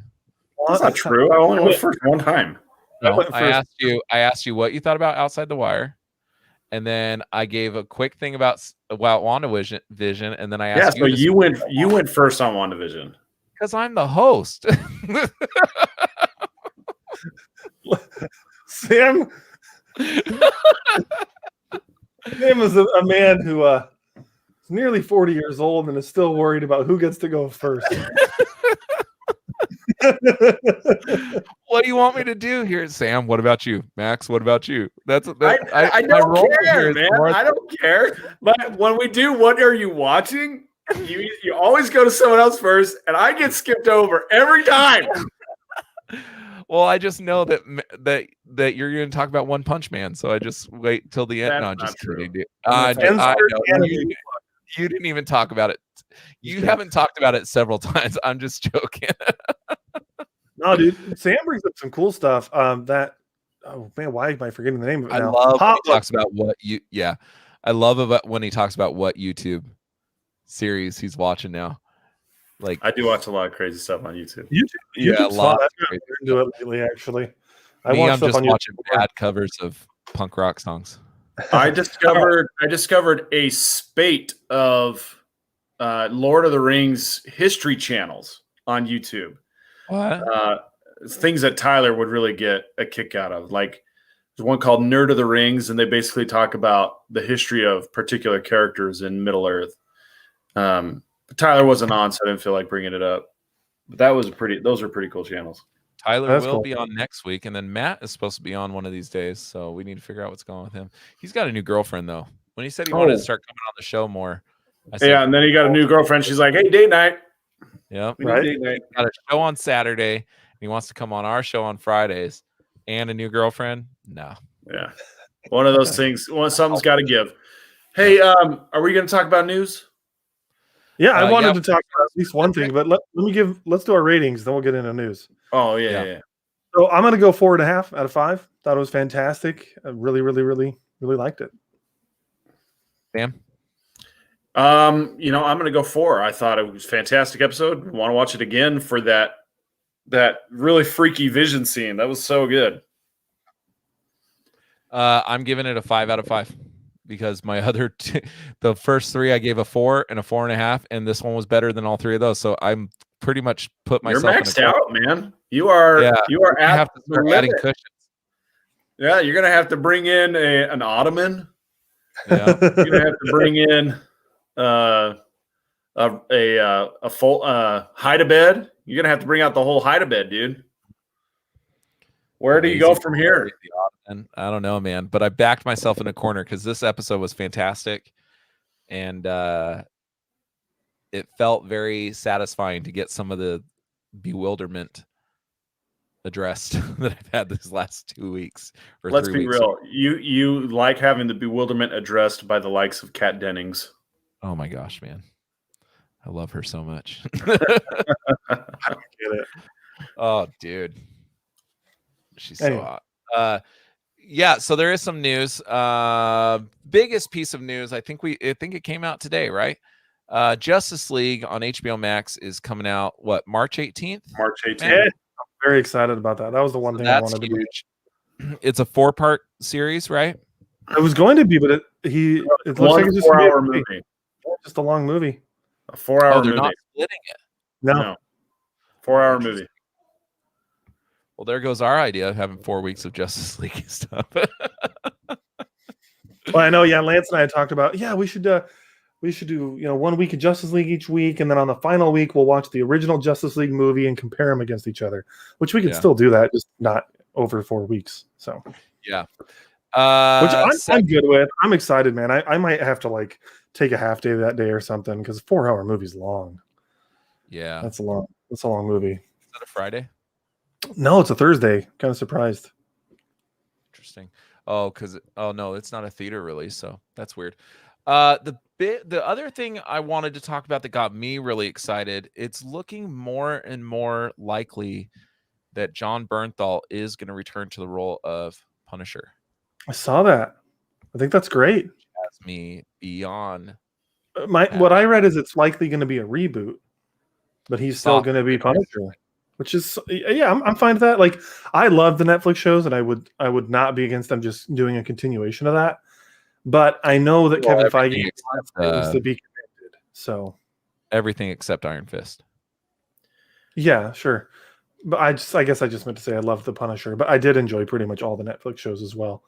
I'm a little bummed that we didn't get to see some of those storylines play out. Like Luke Cage, for instance, he became a bad guy at the end, and we didn't get to see where that story was going to go. But the first season was my favorite Netflix Marvel show.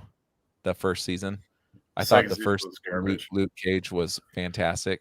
The second season dropped off quite a bit, and I think a lot of that has to do with Mahershala Ali. How do you say that?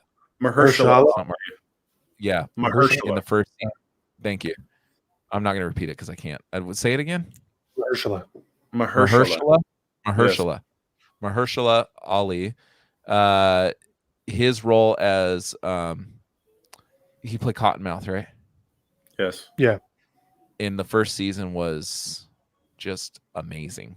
One of the best bad guys. It was really good. So it's funny that you liked season 1 so much because for me, the first half of season 1 was really good, and then when Diamondback came in, it went downhill. Diamondback sucked by a lot.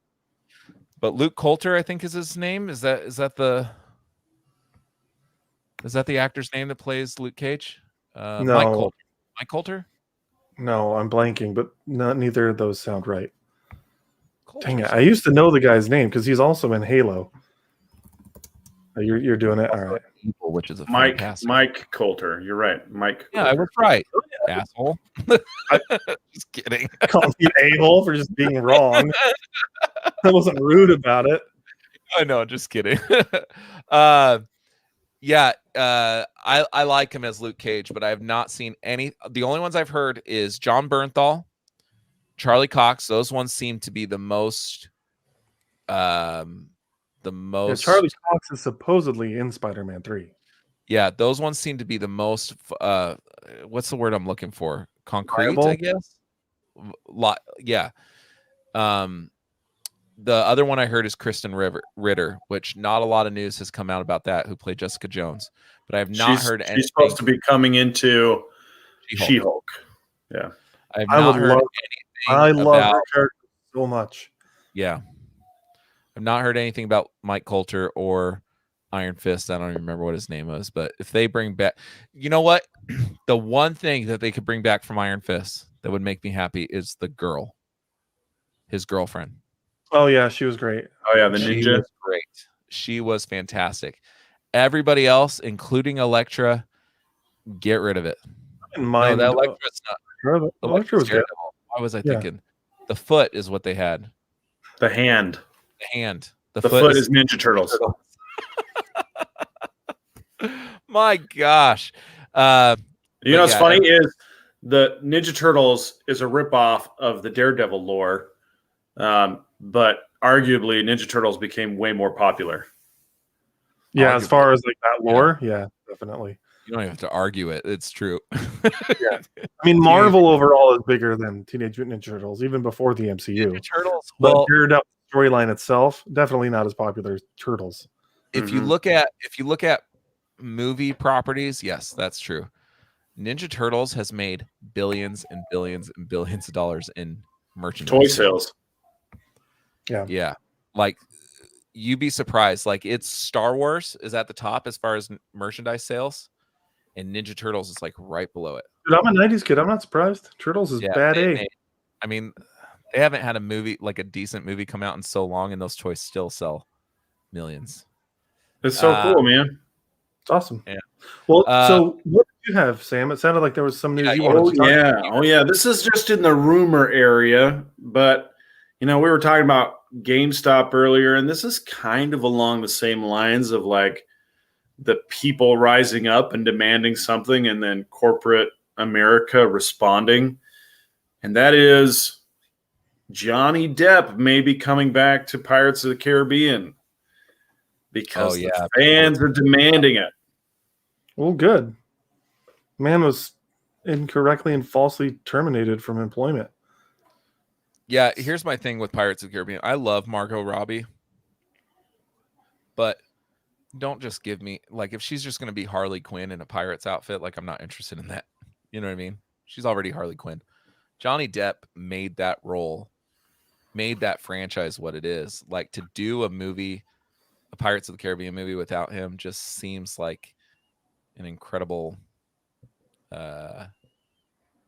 misjustice, I guess you could say. Like, I don't care about whatever they want to do with Margot Robbie. She is Kat Dennings to me. I will watch it. Yeah. That girl is bae. I love Margot Robbie, but if they're just going to cast her as Harley Quinn in a pirate's outfit, like, I want to see something different. No, I'm making a joke about how pretty she is, but no, I agree. I wouldn't want to see that. That doesn't sound very interesting. But that's cool, Sam. I hope that Johnny Depp does come back. I'm kind of tired. I'm kind of tired of the Pirates franchise. Like, it hasn't really been good since the second one.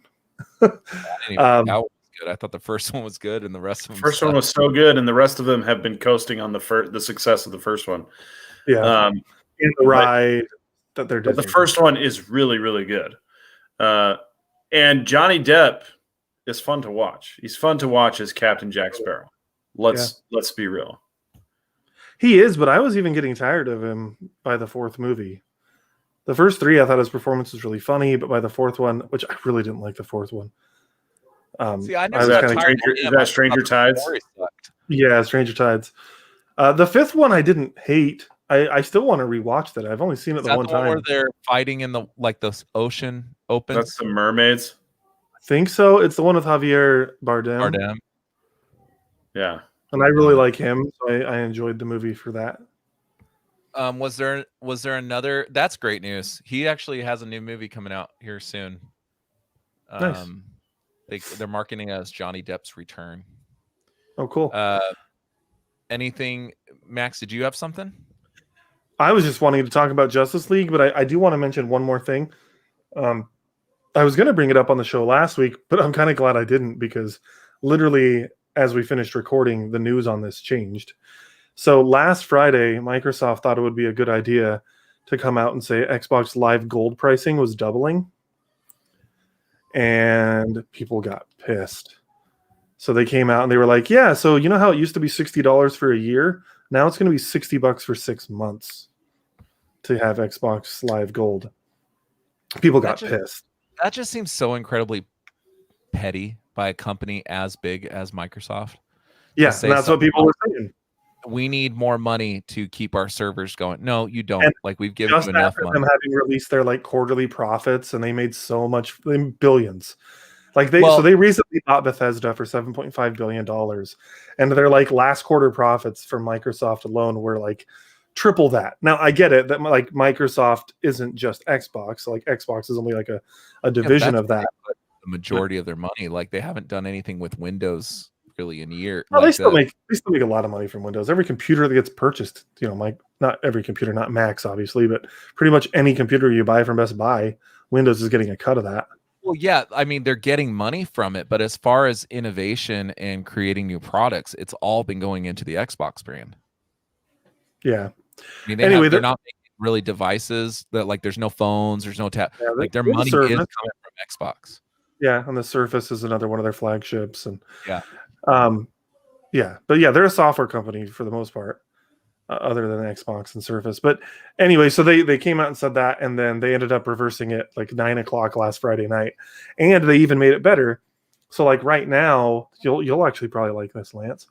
I think you have gold, so it doesn't matter for you. But like right now, you have to pay for gold if your kids want to play Fortnite, for instance, which is supposed to be a free-to-play game on PlayStation. On every other device. Yeah, on everything else, you don't need a service, and they're rolling that back. So a few months from now, if you want to play Warzone or Fortnite or whatever it is, like those free-to-play games, they'll be free. You don't need to have Live anymore, Xbox Live Gold, which is great. If for a long time that you had to have Xbox Live to even use like Netflix. Yeah, they rolled that back, I think, like 2014, 2015. Yeah. It just seems such petty things. Yeah, that was dumb. That you need to pay for gold to watch Netflix. At that point, I mean, I had gold because I've like always had gold, but like, fine, then I just won't watch on your Xbox if you're going to make me pay for an additional subscription. Like, The only reason I have gold is to get the free games because I found some gems in there that I would have never heard of. Like Max and the Curse of the Brotherhood is such a fun game. It was a fun little game. Yeah, that I would have never heard of otherwise. There was one thing in here that I want to talk about. So there's a rumor that, so we've seen a lot of Spider-Man 3 casting rumors and things like that. And it sounds to be like a bloated cast, right? So a lot of people are nervous that this is going to be a repeat of the previous Spider-Man 3, where they put way too many villains into that movie and it sucked, right? Yeah. Yeah. Well, now the rumor is that there is another villain coming to Spider-Man 3, and that is Mr. Negative, who was really seen his popularity. Yeah, it's seen popularity increase since the first Spider-Man game for PS4. That he is going to be introduced, Martin Lee, in Spider-Man 3. I'm just trying to figure out where. Yeah, they've already got so many people in. Like, why? Because Doc Ock is in it. Like, Doc Ock. I've heard Doc Ock and Tobey Maguire and Andrew Garfield. I've heard Emma Stone, Kirsten Dunst. Daredevil's supposed to be in this. Daredevil's supposed to be in this. For a brief moment, it sounds like not a big deal, but still, man, this thing is already full. Yeah, I wouldn't be surprised if we see. Oh, we know Jamie Foxx is going to be in it. That's right. I wouldn't be surprised if we see, the Lizard from The Amazing Spider-Man. Forget that actor's name. Who was that? Yeah, was that Dennis Leary? No, Dennis Leary. Yeah, but it just seems so bloated that, you see, and that works in an animated feature with that many characters. this sounds like a movie that should be chopped up into 3 parts. Yeah, like, so I hope it's good because like CW did their Crisis thing, Crisis on Infinite Earths, and that was really cool. But that was broken up over 4 or 5 episodes. Mm-hmm. Yeah.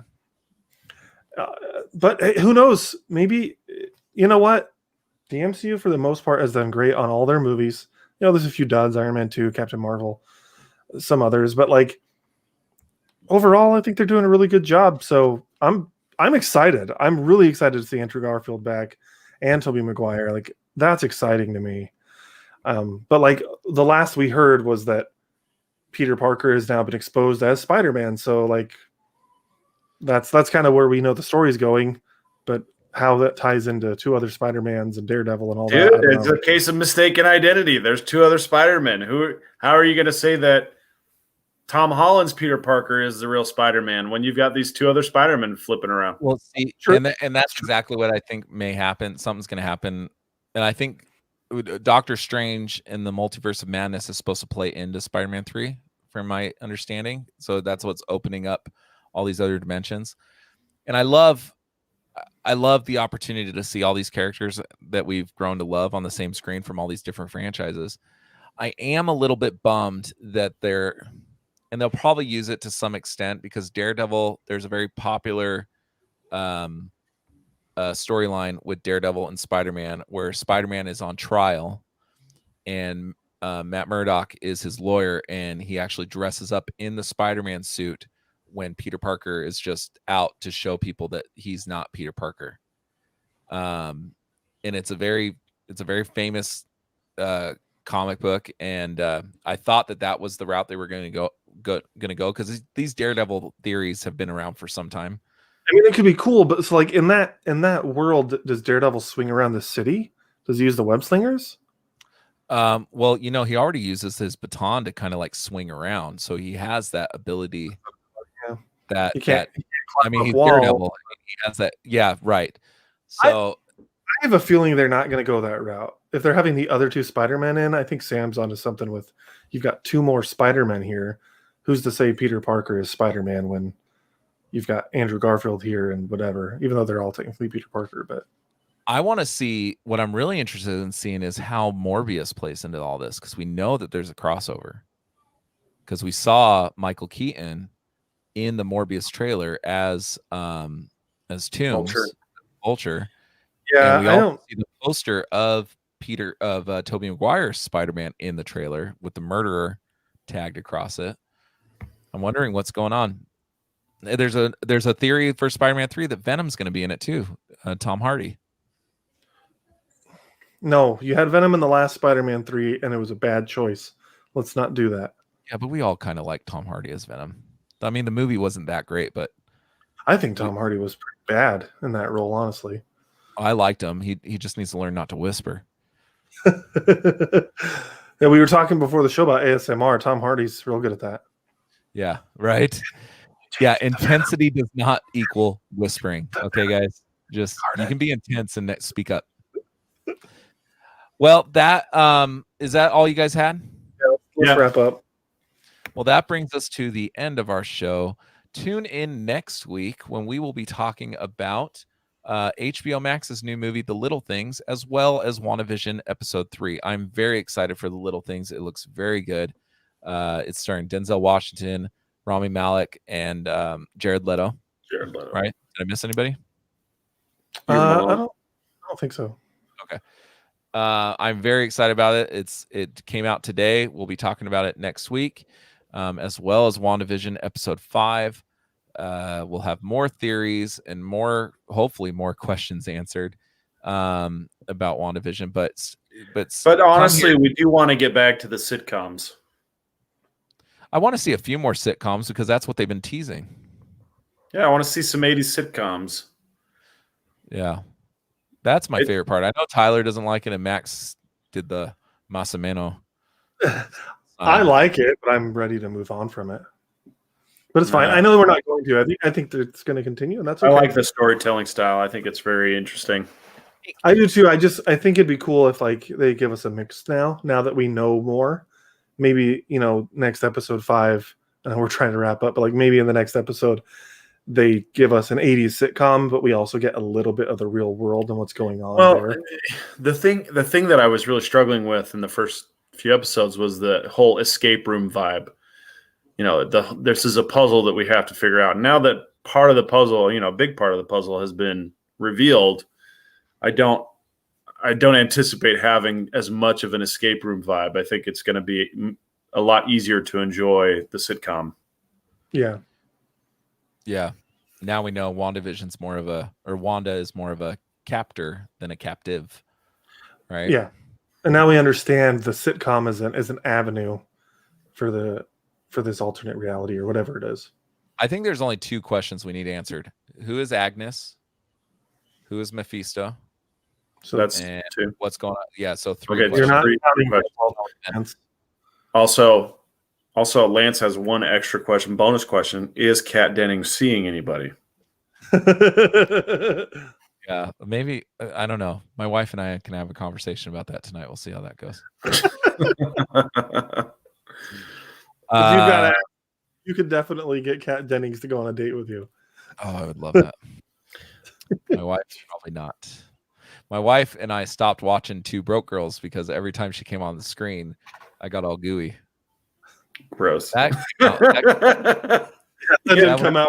That was not supposed to sound gross. It's still gross. Ladies and gentlemen, this is a PG-13 show. He's like, that did not come out right. And we're like, we know. Lunch date gross, okay? Oh my gosh, man. All right, so that now we're at the end of our show. Go check us out on Facebook, Instagram, Twitter, our website, couchcrunchers.com, where every Monday the audio from these shows will be posted for your listening enjoyment. If you like listening to us, but we're too ugly to look at, that is a great option for you. So go check it out. So we are on Dodgeball is now on Instagram. Triple D Dodgeball is now on Instagram. So are you guys still playing on Wednesdays? Yeah. So if you are in Arizona, fly out. Sam will give you room and board. If you want to play some dodgeball, Sam's got a packed house, but he can fit one more if you dodgeball players. Kids out of their room and give it to you. Yeah, he's making that big lawyer money, so he lives in a big mansion, big old house.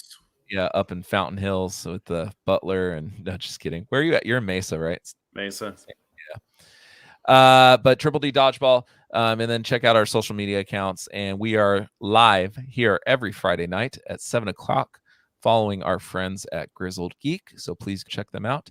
And Saturdays there is Tales from the Flip Sides, Modern Comic Mayhem with our friends from the formerly known Absolute Geek. Go check them out as well. And until next time, keep on geeking on.